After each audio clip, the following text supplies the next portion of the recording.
Assalamualaikum warahmatullahi wabarakatuh. Saya Ayu Indriani dengan NPM 2113041088.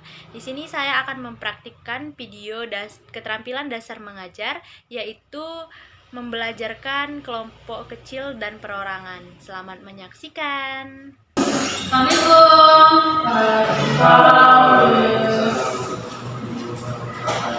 Benar di kelas 11 IPA 2? Benar, Bu. Bagaimana nih kabarnya hari ini? Sehat, Bu. Baik. Sebelum kita mengawali pembelajaran kita pada kesempatan kali ini, ada baiknya kita berdoa terlebih dahulu. Di sini ketua kelasnya siapa? Iya, Bu. Ida. Baik, pada Ida ibu minta tolong ya untuk memimpin doa. Ya, untuk memulai pembelajaran ini kita berdoa terima kasih doa mulai.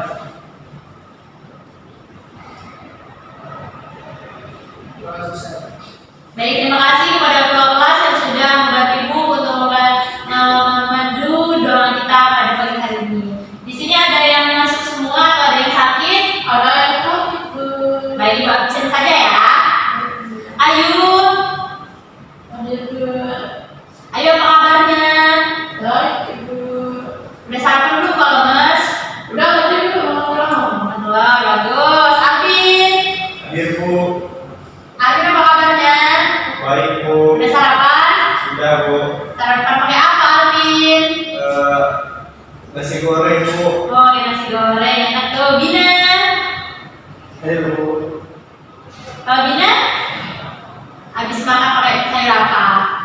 Nasi padang, Bu. Kue nasi padang, mantap. Kalau kita dulu buka. Cinta, Hadir, Bu. Dinda. Dinda kalau mas? Tapi putus, Bu. Oh, putus. Dino, Hadir, Bu. kalau Dinda habis liburan kemana nih? Happy bener kelihatannya. Bandung, Bu. Ke Bandung, boleh. Franky, Hadir, Bu. Franky dari liburan mana nih? Ikut Dino nggak? Enggak, Bu. Kemana liburannya? Di rumah aja, Bu. Di rumah aja. Gino, Hadir, Bu. kalau Gino dari liburan kemana? Pulang kampung aja, Bu. Oh, pulang kampung. Hana? Sakit, Bu. Oh, Hana yang sakit. Hana sakit kenapa? Tahu, Bu. Sekali sewaktu. Maksudnya? Oh iya. Udah berapa hari nih? Tahu, Bu. Nanti kalau selesai mata pelajaran ibu kalian jemput Hana ya. Baik, Bu. Baik. Di sini hanya satu orang yang tidak hadir dalam pelajaran ibu karena sakit, si Hana.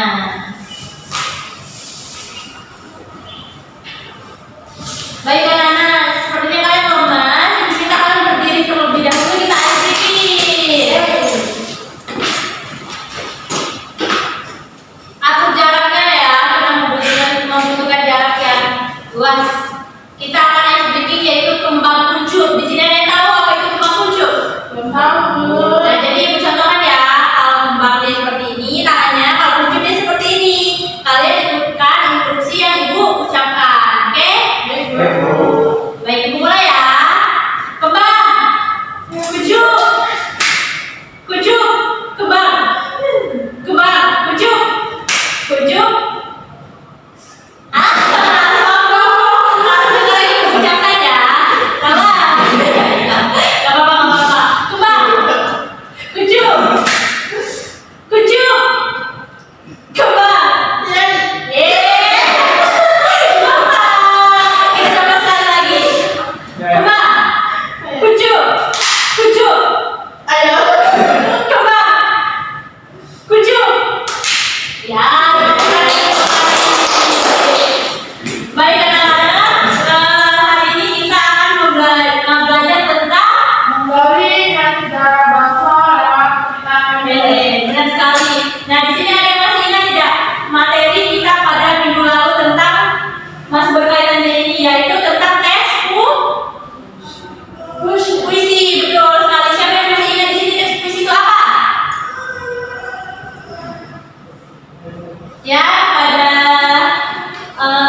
Ya betul ya. Jadi puisi itu adalah cerita lama yang tujuannya untuk mengungkapkan isi hati seseorang.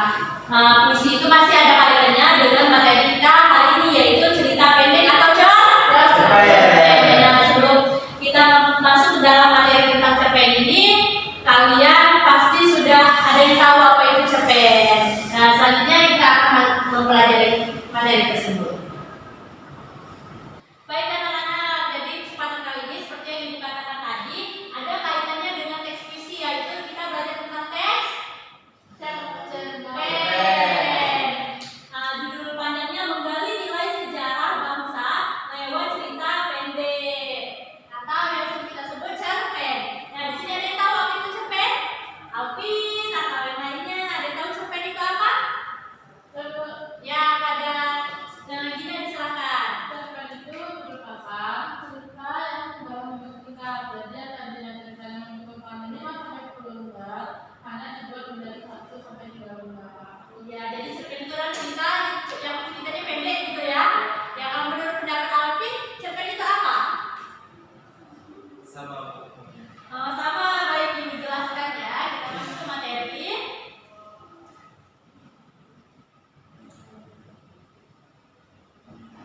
Betul, jadi cerita pendek adalah cerita yang di dalamnya memuat kata-katanya yang lebih pendek atau cerita yang singkat. Nah, pada cerpen ini memiliki tujuan pembelajarannya. Yang satu, memahami cerpen dengan latar belakang berupa peristiwa sejarah. Jadi dalam sebuah cerpen itu ceritanya itu pasti tentang sejarah yang ada di Indonesia ini, bahkan bisa cerita-cerita tentang kehidupan kita yang bisa dibuat sebuah cerpen. Yang kedua, menganalisis unsur intrinsik pembangun teks cerita pendek. Ada yang tahu apa aja nih unsur intrinsik pada cerita pendek itu ada apa aja? Nggak tahu, bukan belum ada. Tapi unsur intrinsik pada cerpen tidak jauh beda dengan unsur intrinsik pada puisi loh. Di dalamnya ada apa aja? Ada tema, ada alur, Memang ada tokoh dan tokohan, ada latar belakang, sudut pandang, begitu. Baik, selanjutnya.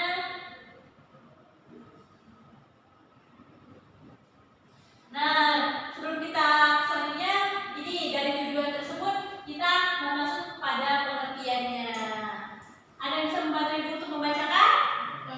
Ya, pada Gina silakan. pengertian kita lebih mengatakan bahwa cerpen adalah rangkaian peristiwa yang terjadi menjadi hubungan yang di dalamnya terjadi konflik antar tokoh atau di dalam diri tokoh itu sendiri dalam latar dan alur. Peristiwa dalam cerita berwujud hubungan antar tokoh, tempat dan waktu yang membentuk satu kesatuan. Pada umumnya, cerpen bersifat fiktif atau rekayasa dan masalah yang terdapat dalam cerpen biasanya memiliki kesimpulan. Nah, betul ya, seperti yang sudah dijawab oleh Gina dan Alfi tadi, bahwa cerpen itu adalah cerita yang membuat ceritanya pendek. Nah, di dalamnya menurut Sutardi menyatakan bahwa cerpen itu adalah rangkaian peristiwa yang menjadi satu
jamnya begitu. Selanjutnya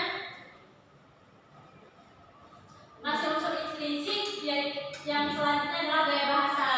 Kepada Ida coba membaca gaya bahasa itu apa? Gaya bahasa penggunaan bahasa terpuji untuk menciptakan suatu nada atau suasana persuasif. Nah, gaya bahasa itu dalam sebuah cerpen tentunya penting ya untuk menarik pembaca supaya tertarik membaca cerita tersebut. Jadi penggunaan bahasanya berfungsi untuk menciptakan suatu nada atau suasana yang persuasif. Ya, Itu kalau gaya bahasanya ada jenis-jenisnya nggak? gaya bahasanya banyak jenisnya. Tapi pada materi ini kita belajar tentang dasarnya atau umumnya saja ya. Baik, selanjutnya ada sudut pandang. Kepada Frankie silakan untuk membaca.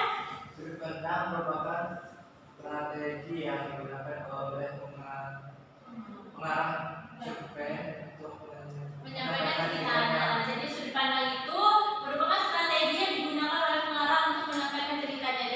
Jadi sudut pandang itu sangat berguna di dalam sebuah cerita pendek. Selanjutnya ada amanat. Nah, amanat ini biasanya pesan yang ada di dalam sebuah ceritanya. Paham sampai di sini? Ada yang ingin bertanya? Cukup, Bu. Selanjutnya unsur ekstrinsiknya. Nah, unsur ekstrinsik yang pertama yaitu latar belakang masyarakat. Maksud dari latar belakang masyarakat adalah ada ideologi negara, kondisi politik, kondisi sosial, dan kondisi ekonominya. Jadi dalam sebuah cerpen yang memiliki latar belakangnya, latar belakang masyarakatnya pasti membawa unsur politik, unsur sosial, dan unsur ekonomi dalam cerita tersebut. Selanjutnya ada latar belakang penulis. Nah, latar belakang penulis ini biasanya riwayat. Apa sih bahasa lain dari latar belakang penulis ini biasanya? Iya, betul sekali yang dikatakan oleh Cinta, yaitu biografi pengarangnya. Biasanya menjelaskan namanya siapa, lahir di mana, pengalamannya apa saja. Selanjutnya ada nilai yang dikandung di dalam cerpen. Nah, nilai ini biasanya ada nilai agama, nilai sosial, dan nilai lainnya, nilai moral biasanya ya di dalam sebuah cerita. Selanjutnya menyusun kerangka teks cerpen. Siapa di sini yang bisa membantu Ibu untuk membacakan? Ada. Ya, Pak Regina silakan. Observasi itu mengamati kegiatan sehari-hari, lalu menentukan judul dan tema cerpen, menentukan apa yang cerpen, menentukan para tokoh, menciptakan konflik, menentukan sudut pandang, serta menentukan alur. Baik. Jadi menyusun kerangka teks cerpen ini ada 8 ya. Yang pertama observasi mengamati peristiwa sehari-hari. Jadi kita membuat cerpen itu menyusun kerangkanya biasanya mengambil dari kegiatan kita sehari-hari. Yang kedua menentukan judul dan tema pada cerpen. Nah, sebuah cerita pendek tidak akan berhasil jika tidak memiliki temanya terlebih dahulu. Tema itu sama aja seperti judul. Contohnya cerpen tentang nilai kehidupan begitu. Selanjutnya menentukan latar belakang cerpennya. Dari judulnya itu kita buat latar belakangnya, paham? Selanjutnya menentukan para tokoh. Nah, dalam membuat cerpen kita harus menentukan tokoh-tokoh yang ada di dalam cerpennya. Lalu pastinya kita akan membuat penokohannya seperti apa. Selanjutnya menciptakan konflik. Nah, konflik ini biasanya peristiwa di dalam cerpen yang pada dasarnya terjadi di bagian tengah-tengahnya. Jadi semakin konflik kelihatan maka cerita tersebut makin seru. Selanjutnya menentukan sudut pandang seperti yang sudah dijelaskan di awal dan menentukan alur pada ceritanya. Biasanya cerpen menggunakan alur maju. Nah, manfaat teks cerpen. Membaca dapat menjadikan hati senang. Terus teks cerpen dapat menjadi media hiburan agar tidak jenuh. Siapa di sini yang suka membaca? Ini bagus banget nih kalau membaca cerpen. Setelah kita rajin membaca, kita bisa menciptakan ya biasanya. Selanjutnya membaca dapat menemukan inspirasi dan menambah pengetahuan serta dapat mengubah pola pikir pembaca. Jadi kalau kita sudah membaca cerpen tentang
indahnya persahabatan.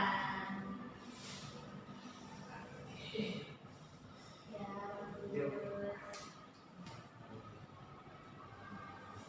betul. Ini unsur eksplisitnya ya. Silakan membaca unsur eksplisitnya. Waktunya masih lama ya, jangan cepet-cepet. Kalian kerjakan semaksimal kalian. Tidak, bantu temannya dong. Dan saya aku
berusaha. Harus dapat memiliki usaha yang kritis dan juga efektif. Ya, betul. Lagi ada lagi? Berapa? Betul ya, teks cerpen itu adalah cerita pendek yang di dalamnya memiliki cerita-cerita yang pendek, seperti namanya cerita pendek. Di dalamnya ada unsur ekstrinsiknya, ada unsur intrinsiknya. Kalau intrinsik berupa tema, alur, tokoh, latar belakang. Begitupun ekstrinsik ada nilai sosialnya, budayanya, dan ada hubungan di masyarakatnya. Paham ya materi kita pada hari ini? Ya, baik. Sebelum kita mengadakan evaluasi, sepertinya kalian harus diberi asupan nih supaya semangat. Ibu minta kalian berdiri terlebih dahulu, kita ice breaking lagi.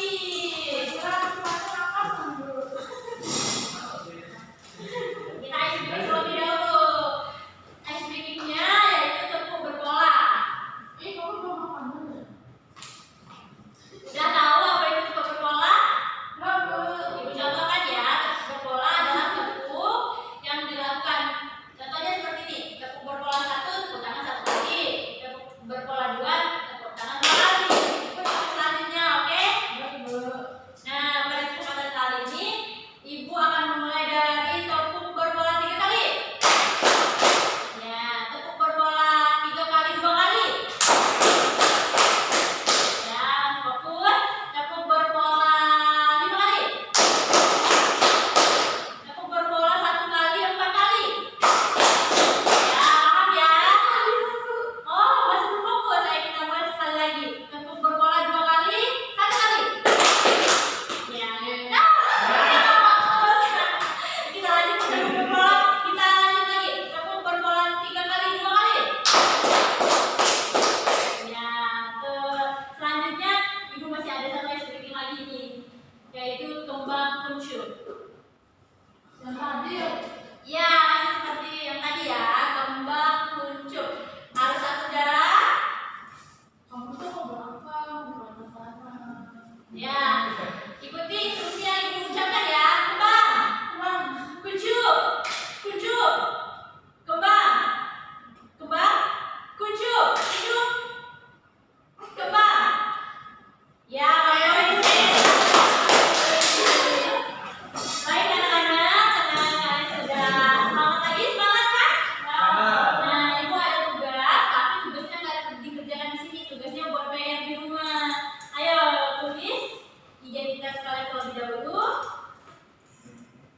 Ibu akan membuat kalian PR dan kerjakan kumpulkan minggu depan. Baik, Ibu. Catat ya soalnya. Nomor 1, jelaskan pengertian cerpen.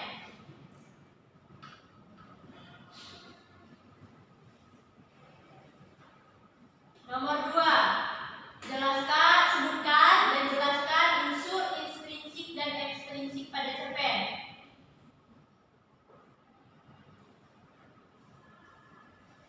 Dan soal yang ketiga, tuliskan syarat atau ketentuan membuat cerpen.